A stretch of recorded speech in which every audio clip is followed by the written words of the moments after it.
When the other options are eliminated, Pantheon suddenly becomes really strong in the landscape where all the other champions are gone.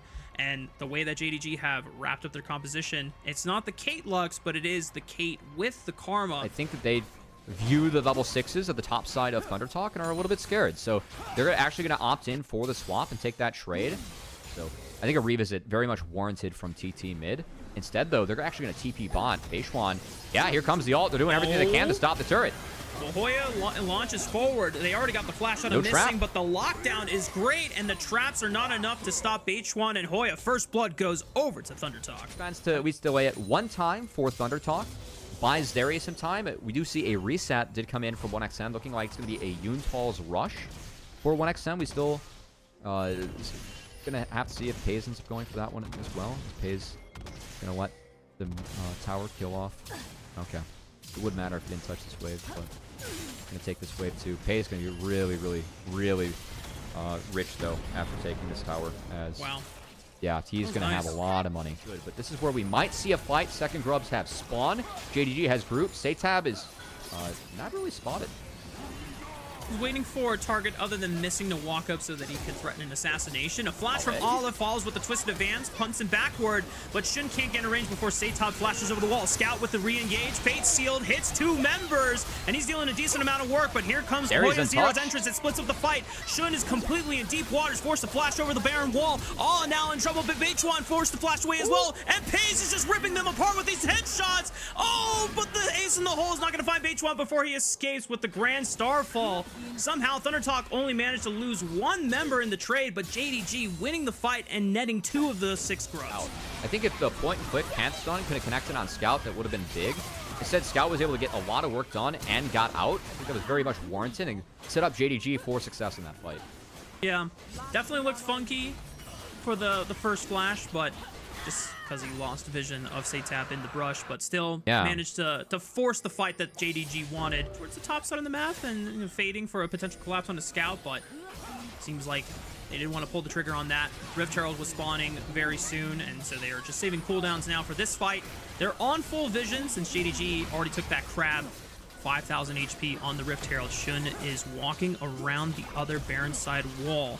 Is in range, can't threaten to steal. The eye is right before them. 2,000 HP. Teleport is coming in. Shun goes in. He steals the Rift Herald. And now they're going to turn the fight on to Satab, who tries to go in. Gets annihilated by the Fate Sealed. Grand Star falls into the backline, but Beishwan gets stopped by the traps. Can he achieve even more? But there's no damage coming out from 1XN because they can't safely step up. Missing flashes forward, looks for the root on a 1XN. He's willing to give his life as 1XN finds one on to Scout, but they still trade it back. JDG rolling over Thunder Talk.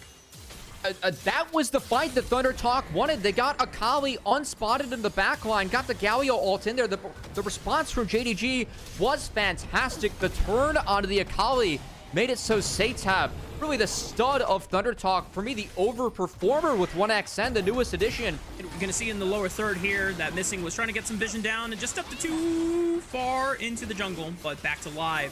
JDG are going to try to contest Thunder Talk on this third dragon spawn. Hoya's taking way too much damage, not going to live to see the light of day. I'm flying! Shun dies. 1XM is able to pop him, and the rest of JDG are now on the back foot. All throws out the ultimate, tries to buy some space for the rest of JDG to retreat. Scout takes up a lot of damage on the HP bar as well, but Thunder Talk still in prime position to contest for this dragon. No, they can't. Now it's up to him to step up. Oh, he might have stepped too far forward. He goes for the leap, the stun, but the trap stops him in his place. Gets the headshot. Pays is totally fine, working with 50% HP, and he's still strong enough to force Thunder Talk off the dragon.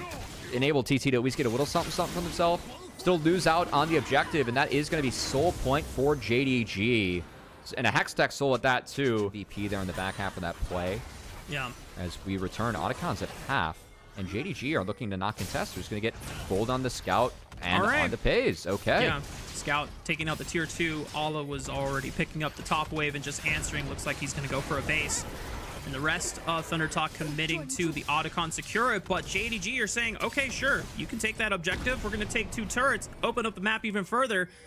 And how much are Thunder Talk going to actually make use of the Otacon Despair, which is pretty standard for tanks these days, and all you need to be an effective tank fighting Menace is Scout picking up one last wave. They're going to force the dive. Beishwan goes in with the stun. Satab I don't think he really wants to extend this as JDG now look for the collapse, and there's Otacon GS are going to be expended, but Thunder Talk really need to find something in this fight, but they're over-indexing forward. They find a kill onto Scout, but the GAs are getting popped, and there's not much gas left in the tank here for Thunder Talk.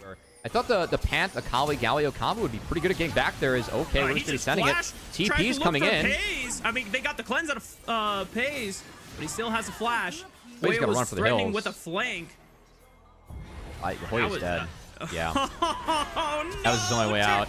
Turn off the camera, and he tried to ult out, but he flashes over the wall. Can they get Dragon? JDG members, maybe. They're going in. Thunder Talk gonna just all in and try to bail him out and look for it. Pays is the target, but Scout's got his back as Satab doesn't have a way to reach him unless... Oh, I saw the vision. He was looking for it, but Pays picks himself up a triple kill, and the rest of Thunder Talk, they're completely scattered, and they're fumbling the bag. 1xN is doing the best that he can with the state that he's been given with, but it's just not enough. JDG 5-for-1 ace. I've never seen a Yone peel for his AD carry the way that Scout's been able to do it the last couple fights, just finding Satab.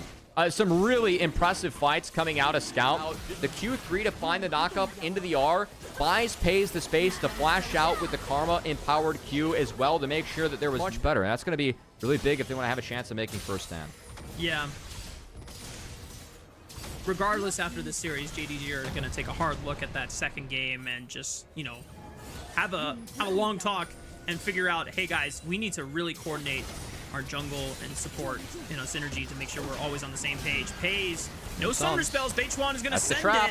And I like the idea, but this is something that should have been done maybe 5-10 minutes earlier. Satab now trying to find himself in the fight, but Pays is completely taken out as he's forced out. Wait a minute! Missing is traded for Beichuan. And Satab is somehow still alive, but Shun finds the Q flash, and Scout still has a collapse of his own. Finds the fight, looks for all the damage, slicing through with the swords, and Pays is still alive and healthy to contribute over the wall with a nice ace in the hole. JDG get another 5-for-1 ace, and it's into the game, and the series is over. JDG will take it 3-1. Ala and Scout doing overtime, peeling for Pays this game, and it was a beautiful looking thing for JDG. As JDG continued to get on the right track as the LPL season continues and managed to put a little bit more respect on Thunder Talk's name than BLG did as they find the 3-1 victory. These were some of the best highlights from today's matchup. Which moment was your favorite? Let me know in the comment section below. This is OP, and I'll see you tomorrow. Take care.